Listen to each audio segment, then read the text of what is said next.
पाकिस्तान का भूगोल बदलने की बात, यानी भारत और पाकिस्तान में एक बार फिर युद्ध के हालात पैदा होने की यह बात यूं ही नहीं कही जा रही। इसका आधार है वो 3 बड़े बयान जो बीते 24 घंटों के अंदर आए हैं, क्योंकि देश के रक्षा मंत्री ने अगर पाकिस्तान का भूगोल बदलने की चेतावनी दी है, देश के सेना प्रमुख भी पाकिस्तान का भूगोल बदलने की बात बोल रहे हैं, साथ ही ऑपरेशन सिंदूर 2.0 का खुद नाम ले रहे हों और देश के वायुसेना प्रमुख भी अपने जवानों को तैयार रहने के लिए बोल रहे हों, कह रहे हों, तो क्या हमारे और आपके कान नहीं खड़े होनी चाहिए? मन में जिज्ञासा नहीं उठनी चाहिए कि भारत और पाकिस्तान में क्या युद्ध की तिथि पास आ चुकी है?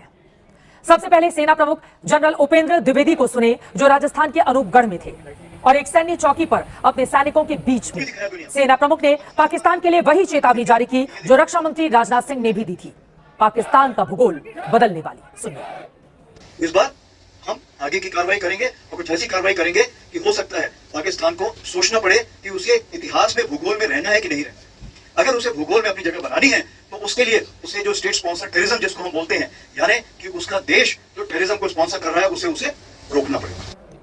भारत के आर्मी चीफ ने पाकिस्तान को एक बहुत बड़ी चेतावनी दे दी है। जनरल उपेंद्र द्विवेदी ने कहा है कि ऑपरेशन सिंदूर 2.0 में संयम नहीं बरतेंगे, अगली बार पाकिस्तान को भूगोल से मिटा देंगे। आर्मी चीफ ने जवानों को तैयार करने के निर्देश दे दिए हैं। दावा यह भी कर दिया है कि भगवान ने चाहा तो जल्द ही ये मौका मिलेगा।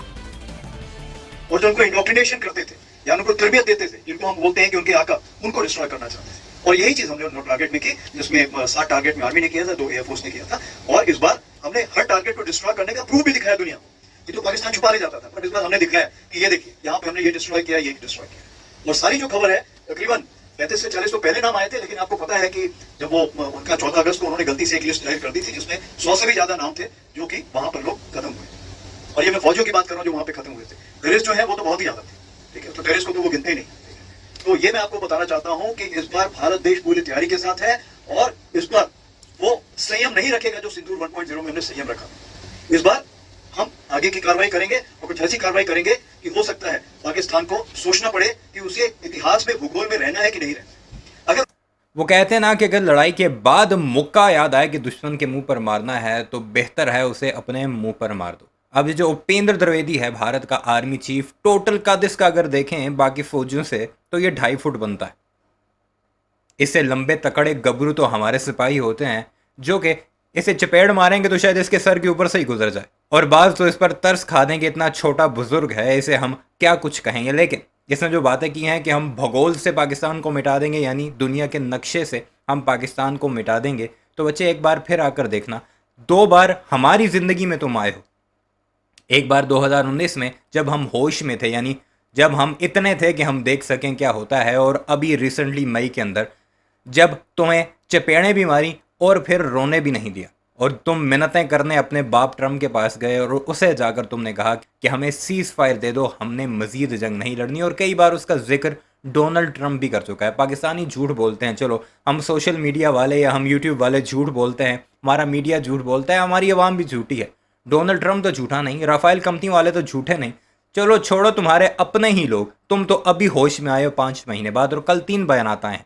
सिर्फ इसका नहीं, सिर्फ इसने भड़के नहीं मारी, राजनाथ सिंह जो उनका डिफेंस मिनिस्टर है उसने भी भड़के मारी। उसने पाकिस्तान और भारत के दरमियान जो कराची और गुजरात के दरमियान एक एरिया है, समुद्री एरिया जिसे कहते हैं, सरकरी के नाम से जो डिस्प्यूटेड एरिया है, उस पर कहा है, धमकियां दी।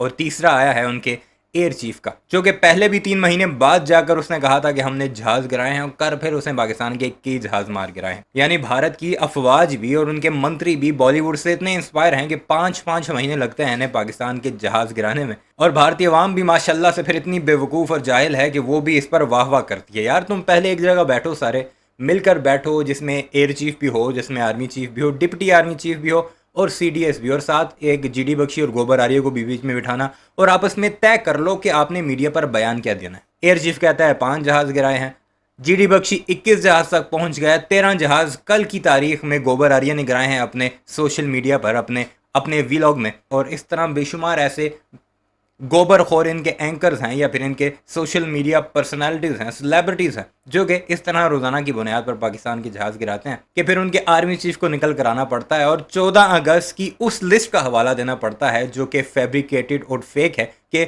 लिस्ट जारी हो गई गलती से पाकिस्तान से, जिसमें 100 के करीब पाकिस्तान की कैजुअलिटीज़ हुई।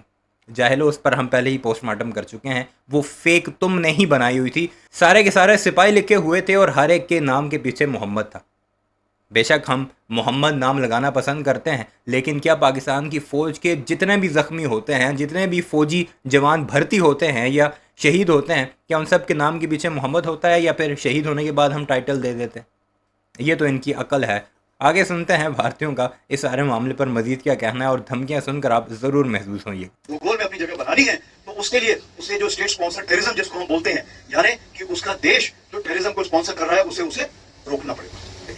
तो आप अपनी पूरी तैयारी करके रखिए, और अगर परवरदिगार चाहेंगे, भगवान चाहेंगे, भाई गुरु चाहेंगे, तो बहुत जल्दी ही आपको मौका मिलेगा। उसके लिए ऑल द बेस्ट। जय हिंद। और जितने लोग परेशान थे कि 10 मई को हमने पाकिस्तान को छोड़ क्यों दिया,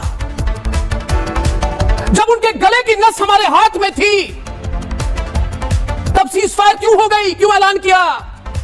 जब इनके डीजीएमओ ने भीख मांगा और इनके पाकिस्तान आर्मी के डीजी जो है आर्मी के, उन्होंने भीख मांगा, फोन पर हॉटलाइन पे कॉल की कि भारत हमें छोड़ दीजिए और ब्रह्मोस फायर मत कीजिए, हमें जीने दीजिए, तो हमने छोड़ क्यों दिया? कई लोगों ने मुझे सवाल पूछा कि आखिर ये देश, इसको छोड़ा क्यों?